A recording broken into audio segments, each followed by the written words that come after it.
ሰኔ 28 2018 ዓ.ም ከመረብ ሚዲያም አርዕስተ ዜናውን በማስቀደም ዕለታዊ መረጃዎችን የምናሰማችሁ ይሆናል።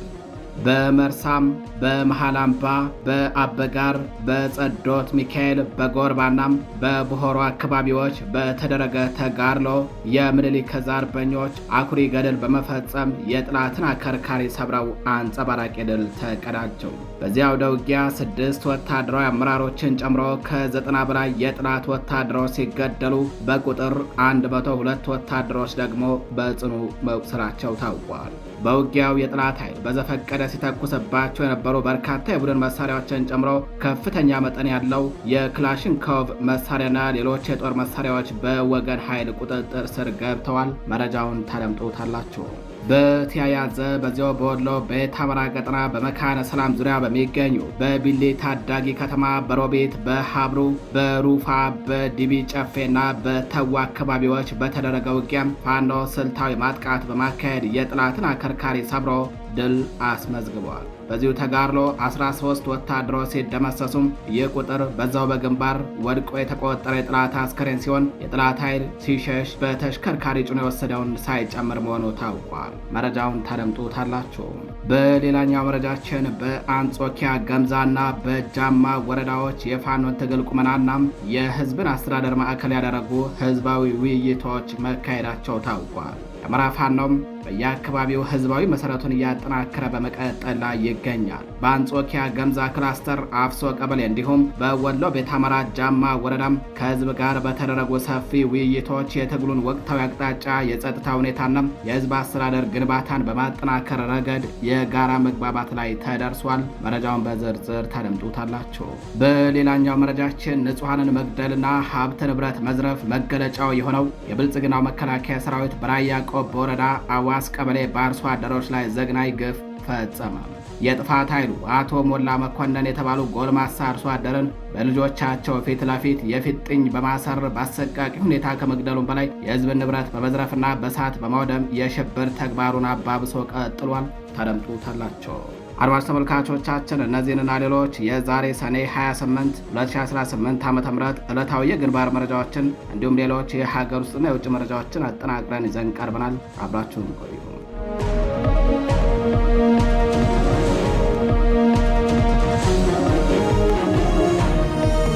ወደ ቀዳሚው መረጃችን እናልፋለን። የምኒልክ ዕዝ አርበኞች በወሎ ቤት አማራ ቀጠና በመርሳ፣ በመሃል አምባ፣ በአበጋር ሜዳም፣ በጸዶት ሚካኤል፣ በጎርባናም በቡሆሮ አካባቢ ባደረጉት ከባድ አውደ ውጊያም ልዩ የውጊያ ስልት በመጠቀም የጠላትን አከርካሪ ሰብረው ውለዋል። በዚህ ተጋድሎ 6 ወታደራዊ አመራሮችን ጨምሮ ከ90 በላይ ወታደሮች ተገድለዋል። 102 የሚሆኑት ደግሞ በጽኑ ቆስለዋል። በአማራ ፋኖ ብሔራዊ ንቅናቄ ወሎ ቤት አማራ ጀብደኛው ምኒልክ ዕዝ 104ኛ ኮርና 101ኛ ኮር በጋራ ተቀናጅተው ነው ይህንን ድል የተቀዳጁትም። በምኒልክ ዕዝ 104ኛ ኮር 24ኛ ክፍለ ጦርና 101ኛ ኮር 35ኛ ክፍለ ጦር ከመርሳና ከመሃል አምባ ወደ አበጋር ሜዳና ጸዶት ሚካኤል የተንቀሳቀሰውን የስርዓቱን ዙፋን ጠባቂ ሰራዊት ሙትና ቁስለኛ በማድረግ ከፍተኛ የሆነ ሰብአዊና ቁሳዊ ኪሳራ አከናንበውታል። በመርሳ ዙሪያ በተደረገ አውደ ውጊያም የስርዓቱ ወታደሮች በዘፈቀደ ከጠዋቱ 12 ሰዓት ጀምሮ 2 ጀነራል መድፎችን እንዲሁም ሞርታር 120 ሞርታር 82 ለበርካታ ጊዜ በዘፈቀደ መንገድ የወር ድንብራቸውን ሲተኩሱ የነበረ ቢሆንም ይህ አልበግራቸው ያለው ጀግኖቹ ነበልባሎች የስርዓቱን የደቡብ ዕዝ 205ኛ ኮርን በመቅጠም ገሚሱን በመደምሰስ ገሚሱን በማቁሰል አፍረክርከው በታትነውታል። በዚያው ውጊያ የአገዛዙ ወታደሮች ምንም የመከላከል አቅም እንደሌላቸው በገሃድ ታይቷል። ጠላት በዚያው ውጊያ የራሱን የሻለቃና የሻምበል አመራሮች እንዲሁም የሰራዊቱን አስከሬን ሳያነሳ በመሸሹ ምን ያክል ጨካኝና ክብር የለሽ መሆኑን በገሃድ ያሳየበት ተጋድሎ ነው የተደረገው። በዚህ ተጋድሎ በጸዶት፣ በጎራርባ፣ በቡሆሮ የጠላት አስከሬን ተነባብሮ የወደቀባቸው አካባቢዎች ናቸው። በተጋድሎ የ90 ወታደሮች አስከሬን ተቆጥሯል። ከዚህ በተጨማሪ 102 ወታደሮች በጽኑ መቁሰላቸውም ተረጋግጧል። በተጨማሪም የጠላትን ኦፒ በመያዝ እርምጃ ተወስዶበታል። የክላሽ ጥይት ተተኳሽ 3890፣ የመትረየስ ጥይት ተተኳሽ 4570፣ የድሽቃ ጥይት ተተኳሽ 3000፣ የሬንኮት ማለትም የዝናብ ልብስ 70 ወታደራዊ ኮዳም በምርኮ የተገኘ ክላሽንኮቭና የቡድን መሳሪያ ገና በቁጥር ላይ መሆኑም ታውቋል። ይህንን በሚመለከት መረጃውን ተከታትለን ወደ እናንተ የምናደርሳችሁ ይሆናል። በሌላኛው መረጃችን በመካነ ሰላም ዙሪያ በሚገኘው በቢሌ ታዳጊ ከተማ በሮቤት፣ በሀብሮ፣ በሮፋ፣ በዲቢ ጨሬና በተዋ አካባቢዎች ላይ ከባድ ተጋድሎ ተደርጓል። በዚህ ተጋድሎ 13 ያገዛዙ ወታደሮች አስከሬን በጦር ግንባር ወርቆ የተቆጠረ ሲሆን ከዚህ በተጨማሪ የጠላት ኃይል በተሽከርካሪ በርካታ አስከሬንና ቁስለኞቹን ጭኖ ወደ መጣበት ፈርጥጧል። በወደ ውጊያው የጠላት ኃይል ሲጠቀምበት የነበረ አንድ ስናይፐር በወገን ኃይል ተመትቶ ከጥቅም ውጭ ሆኗል። የጠላት የሰው ኃይል ኪሳራም ከተጠቀሰው በላይ መሆኑ ነው የተመላከተው። በመካነ ሰላም ዙሪያ በሚገኙ በቢሌ ታዳጊ ከተማ፣ በሮቤት፣ በሀብሮ፣ በሮፋም፣ በድቢ ጨሬና በተዋ አካባቢዎች ዛሬ ሰኔ 28 2018 ዓ ም ከንጋት ጀምሮ እስከ አመሻሽ ድረስ ከባድ ተጋድሎ ተደርጎ የወገን ኃይል ስልታዊ ማጥቃት በማድረግ የጠላትን ጦር አሽመድምዶ አኩሪ ድል ተቀዳጅቶባቸዋል። የተከበራችሁ አድማጭ ተመልካቾቻችን መረጃዎቻችን እንደቀጠሉ ናቸው። የብልጽግናው መከላከያ ሰራዊት አባላት በራያ ቆቦ ወረዳ አዋስ ቀበሌ ላይ አንድ ጎልማሳ አርሶ አደርን በአሰቃቂ ሁኔታ መግደላቸው ታወቀ።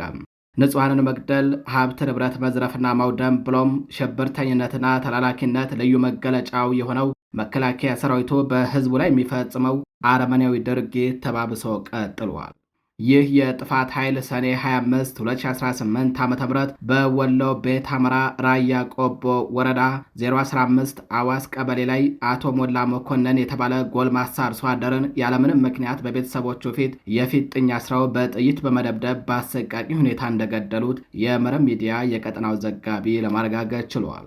የመከላከያ ሰራዊት አባላቱ ንጹሐንን በዚህ መልኩ በአሰቃቂ ሁኔታ በመግደል ህዝቡ ሽብርና ፍርሃት እንዲያድርበት በማድረግ ለብልጽግናው አገዛዝ ሰጥ ለጥ ብሎ ይገዛል ከሚል እሳቤ የተነሳም በንጹሐን ላይ የሚፈጽሙት አረመናዊ ድርጊት ተባብሶ ቀጥሏል። እነዚህ የጸረ አማራውና የሀገር አውዳሚው ብልጽግና አገዛዝ ተላላኪ ወታደሮች በዚሁ አዋስ ቀበሌ የሌሎች አርሶ አደሮችን ንብረት ሰብስበው በእሳት ማቃጠልና በማውደም የሽብርተኝነት ተግባራቸውን ፈጽመዋል። በዚሁ በአዋስ ቀበሌ በርካታ ግራም የሚመዝኑ የአንገትና የጆሮ ጌጥ እንዲሁም የጣት ወርቅ፣ 90 ሺህ ብር ጥሬ ገንዘብ፣ 6 ዘመናዊ የእጅ ስልኮችና ፓወር ባንኮች በእነዚህው የብልጽግና መከላከያ ሰራዊት አባላት ከማህበረሰቡ የተዘረፈ ሲሆን በተጨማሪም ወታደሮቹ የሱቅ ሸቀጣ ሸቀጦችና ሌሎች ንብረቶችንም ዘርፈው ወስደዋል። መውሰድ ያልቻሉትንም በእሳት አቃጥለው አውድመዋል ሲሉ የመረብ ሚዲያ የቀጠናው ወኪል ያነጋገራቸው ተጎጂዎች ቃል በቃል ተናግረዋል። በሌላኛው መረጃችን በአንጾኪያ ገምዛ ክላስተር አፍሶ ቀበሌ የፋኖን ትግልና ቀጠናዊ ጸጥታን የተመለከተ ህዝባዊ የውይይት መድረክ ተካሄደ። በአንጾኪያ ገምዛ ክላስተር አፍሶ ቀበሌም የፋኖን ወቅታዊ የትግል ቁመና፣ የአካባቢውን የጸጥታና የህዝብ አስተዳደር ግንባታን ማዕከል ያደረገ ሰፊ የህዝብ ውይይት መድረክ በስኬት ተካሂዷል።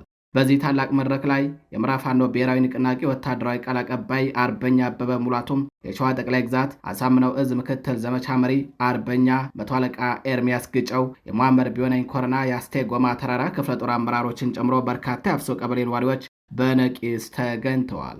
በውይይቱ ወቅትም የምዕራብ ፋኖ ብሔራዊ ንቅናቄ ወታደራዊ ቃል አቀባይ አርበኛ አበበ ሙላቱም ስለ ፋኖ ወቅታዊ ቁመናና በቅርቡ ስለተመዘገቡ ስትራቴጂካዊ ድሎች ሰፊ ማብራሪያ ሰጥቷል። አርበኛ አበበ በንግግሩ ሁሌም እንደምንለው የዚህ ትግል ባለቤት ህዝቡ ነው፣ ነገም ስናሸንፍ የስልጣኑ ባለቤት ህዝቡ ነው በማለት ማህበረሰቡ ለትግሉ ስኬት እያደረገ ላለው ሁለንተናዊ ድጋፍ መስዋዕትነት ላቅ ያለ ምስጋናውን አቅርበዋል። የሸዋ ጠቅላይ ግዛት አሳምነው እዝ ምክትል ዘመቻ መሪ አርበኛ መቶ አለቃ ኤርሚያስ በበኩላቸው በአካባቢው አስተማማኝ ሰላም ለማስፈን እየተደረገ ያለ ዝግጅትን ለህዝቡ አብራርተዋል። አክሎም ህዝባዊ መዋቅርና አስተዳደርን ይበልጥ በማጠናከር የውስጥ አንድነትን ማጥበቅ እንደሚገባ አሳስበዋል። በተጨማሪም በጦርነቱና በተለያዩ ምክንያቶች ጉዳት የደረሰባቸውን የአካባቢውን መሰረተ ልማቶች በመጠገንና በመጠበቅ በመንከባከብና በህዝቡ ጉልበት መልሶ የማልማት ስራዎች ላይ ከተሳታፊዎች ጋር ሰፊ ውይይት ተደርጎ የቀጠናዊ ስራ አቅጣጫ ተቀምጧል። በመጨረሻም የአፍሶ ቀበሌ ነዋሪዎች በትግሉ ሂደት ውስጥ እያደረጉት ያለውን ሁለንተናዊ ደጀንነት አጠናክረው እንደሚቀጥሉ አረጋግጠዋል። የአካባቢው ነዋሪዎች ሰላምና ደህንነትን ለመጠበቅ እንዲሁም የጸጥታ ስጋቶችን በጋራ ለመከላከል ከፋኖ አባላት ጎን በመቆም በንቃት እንደሚሰሩ በቁርጠኝነት ቃል በመግባት የውይይት መድረኩ ተጠናቋል። በተያያዘ በወሎ ቤት አምራ ቀጠና ጃማ ወረዳ 700 በላይ ነዋሪዎች በተገኙበት ሰፊ ህዝባዊ ውይይት መድረክ ተካሄደ። ውይይቱ ከሁለት ቀበሌዎች ከተወጣጡ ነዋሪዎች ጋር የተካሄደ ሲሆን የትግሉ ወቅታዊ ሁኔታን ጨምሮ ሌሎች ወቅታዊ ጉዳዮች በሰፊው ተነስተው ፍሬያማ ውይይት ተደርጎባቸዋል። በአማራ ፋኖ ብሔራዊ ንቅናቄ ምኒልክ ዕዝ 105ኛ ኮር 33ኛ ክፍለ ጦር ዛሬ ሰኔ 28 2018 ዓ.ም በጃማ ወረዳም በቢላውና በየዶ ቀበሌዎች ላይ ሰፊ ህዝባዊ ውይይት ማካሄዱን ክፍለ ጦሩ ለመረብ ሚዲያ በላከው መረጃ አስታውቋል። በጃማ ወረዳ ከቢላውና ከየዶ ቀበሌ የተወጣጡ 770 ነዋሪዎች በተሳተፉበት በዚህ የውይይት መድረክ የፍትህ አሰጣጥን በተመለከተም የቀበሌ መልካም አስተዳደርና ጸጥታን በተመለከተ የወል መሬት ማስከበርን በተመለከተም በሰፊው መፍትሄ አዘል ውይይት ተካሂዶባቸዋል። ከውይይቱ በኋላም አቅጣጫ ተቀምጧል። በተጨማሪም በውይይቱ የትግሉ ወቅታዊ ሁኔታንና መዳረሻን በሚመለከት በ33ኛ ክፍለ ጦር አመራሮች ሰፊ ግንዛቤ ፈጠራ ትምህርት ተሰጥቷል። የውይይት መድረኩ ተሳታፊ ወገኖች የአብይ አህመድ አምባገነናዊ አገዛዝ በአማራ ህዝብ ላይ ከፍተኛ አደጋ እያደረሰ መሆኑን ጠቅሰው መቋጫ ያስገኛል ያሉትን አስተያየት ሰጥተዋል። ከፋኖ አመራሮችም ጋር የጋራ አቋም ይዘዋል ነው ያለው 33ኛ ዋሴል ክፍለ ጦር በህዝብ ግንኙነት ክፍሉ በኩል ለመረብ ሚዲያ በላከው መረጃ። በሌላኛው መረጃችን በአማራ ፋኖ ብሔራዊ ንቅናቄ ወሎ ቤት አማራ ጀብደኛው ምኒልክ ዕዝ 106ኛ ኮር 22ኛ ክፍለ ጦር 5ኛ ዙር ሰልጣኝ ፋኖችን በድምቀት አስመረቀም። የአማራ ህዝብ መዋቅራዊ የዘር ማጥፋት እቅድን በመቀልበስ ህዝብን ከህልውና አደጋ ለመታደግ ቆርጦ የተነሱት የመቄት ምድር ተርቦች ለበርካታ ወራት ወታደራዊና ፖለቲካዊ ስልጠና ሲሰጧቸው የነበሩ 5ኛ ዙር ሰልጣኝ ፋኖችን በታላቅ ድምቀት አስመርቀዋል። ነጻነትና ዲሞክራሲ ከአሸባሪው ዘንድ እንደማይገኙ የተረዱት የአማራ ወጣቶች የወታደራዊ ሳይንስ ስልጠናቸውን በሙሉ ብቃት አጠናቀው የህዝባቸውን ደጀን ለመሆን ቃለ መሃላ ፈጽመዋል። ሰልጣኞቹ ለአማራ ህዝብና ለተከበረው የትግል ዓላማ እስከ ህይወት ፍጻሜ ድረስ በታማኝነት እንደሚቆሙም አረጋግጠዋል። በአማራ ፋኖ ብሔራዊ ንቅናቄ ወሎ ቤት አማራ ምኒልክ ዕዝ ህዝብ ግንኙነት መምሪያ ኃላፊ አርበኛ አበበ ብርሃን አረጋ በስፍራው ባስተላለፉት መልእክት የአማራ ህዝብና ወጣት በዚህ ወሳኝ ወቅት የፖለቲካና ወታደራዊ ክህሎቱን ማዳበር እንዲሁም ራሱን ለመንግስትነት ማዘጋጀት አለበት ብለዋል። አርበኛው አያይዘው መሪው ተመሪውም ለቀጣዩ ታላቅ ተልዕኮ በከፍተኛ ዝግጁነት ሊቆም እንደሚገባም አሳስበዋል።